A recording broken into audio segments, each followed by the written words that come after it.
Hi நண்பர்களே, வணக்கம். எல்லாரும் எப்படி இருக்கீங்க? நான் ரொம்ப சூப்பரா இருக்கேன். இன்னைக்கு the art of simple living புத்தகத்திலிருந்து ஒரு அருமையான தகவல். தலைப்பு என்னன்னு பார்த்தீங்கன்னா, சாசன் தியான நிலையில் அமருங்கள். அருமையான தகவல், பார்த்து என்ஜாய் பண்ணுங்க. அதுக்கு முன்னாடி நம்ம சேனலை சப்ஸ்கிரைப் பண்ணலன்னா சப்ஸ்கிரைப் பண்ணிக்கோங்க, லைக் பண்ணுங்க, ஷேர் பண்ணுங்க, உங்களுடைய கருத்துக்களை கமெண்ட்ல தெரிவிங்க. கதைக்குள்ள போயிடலாமா? மனிதர்களால் நடந்து கொண்டே ஆழமாக சிந்திக்க முடியாது. மனிதர்களால நடந்துகிட்டே டீப் திங்கிங் பண்ண முடியாது அப்படின்னு ஜென் துறவிமார்கள் சொல்றாங்க. இது ஏன் சொல்றாங்க அப்படின்னு அதுக்கு அவங்களே ஒரு விளக்கமும் தர்றாங்க.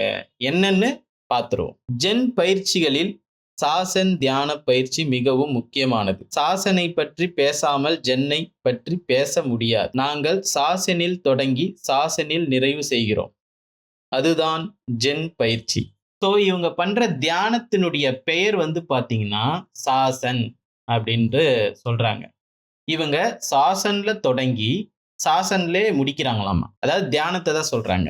மனிதர்களால் நடந்து கொண்டே ஆழமாக சிந்திக்க முடியாது. நம்மிடம் ஒரே ஒரு மனம்தான் இருக்கிறது. எனவே நம் மனம் நம்முடைய இயக்கத்தின் மீது தான் கவனத்தை குவித்திருக்கும் போது நம்மால் ஆழமான சிந்தனையில் ஈடுபட முடியாது. சாசன் தியானத்தை பொறுத்தவரை நாங்கள் முதலில் சரியான முறையில் உட்கார வேண்டும். அடுத்து நாங்கள் எங்களுடைய சுவாசத்தின் மீது எங்கள் கவனத்தை குவிக்க வேண்டும். ஃபர்ஸ்ட் அவங்க சரியான இடத்துல உட்காரணுமா, சரியான இடத்துல சரியான முறையில உட்காரணுமா. அடுத்து நாங்கள் எங்களுடைய சுவாசத்தின் மீது எங்கள் கவனத்தை குவிக்க வேண்டும். அவங்களுடைய சுவாசத்தின்னா மூச்சின் மேல கவனத்தை குவிக்கணுமா. ஆழமான விஷயங்கள் குறித்து நடந்து கொண்டே பேச முடியாது. அது போட்டாச்சு. இறுதியாக நாங்கள் எங்களுடைய மனதை இழுத்து பிடித்து அதை நிலைப்படுத்த வேண்டும். லாஸ்டா அவங்களுடைய மனசை கட்டி போடுறது. அதுதான் இங்க நிறைய பேருக்கு முடியாத ஒரு விஷயம். ஏன்னு பாத்தீங்கன்னா மனசுல எண்ணங்கள் தோன்றிக்கிட்டே இருக்கும்.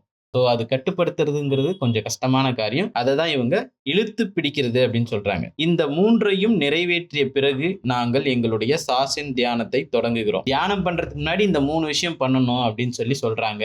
சரியா உட்கார்றது, அதுக்கப்புறம் சரியா மூச்சை கவனிக்கிறது, அதுக்கு பின்னாடி மனத்தை எந்த திசை பக்கமும் திருப்பாம, அதாவது எந்த எண்ணங்களுக்கும் இடம் கொடுக்காம அதை கரெக்டா இழுத்து பிடிக்கிறது. இந்த 3 விஷயம் பண்ணதுக்கு அப்புறம் தான் சாசன் தியானத்தை அவங்க தொடங்குறாங்க. சாசன் தியானத்தில் அமர முயற்சி செய்யுங்கள். முதலில் உங்களுடைய மனதை வெறுமையாக்குங்கள். பிறகு உங்கள் எண்ணங்கள் மேலெழுந்து மெதுவாக வெளியே மிதந்து செல்ல அனுமதியுங்கள். ஸோ நம்மளோட மனத்தை கட்டுப்படுத்துறதான் இவங்க சொல்றாங்க.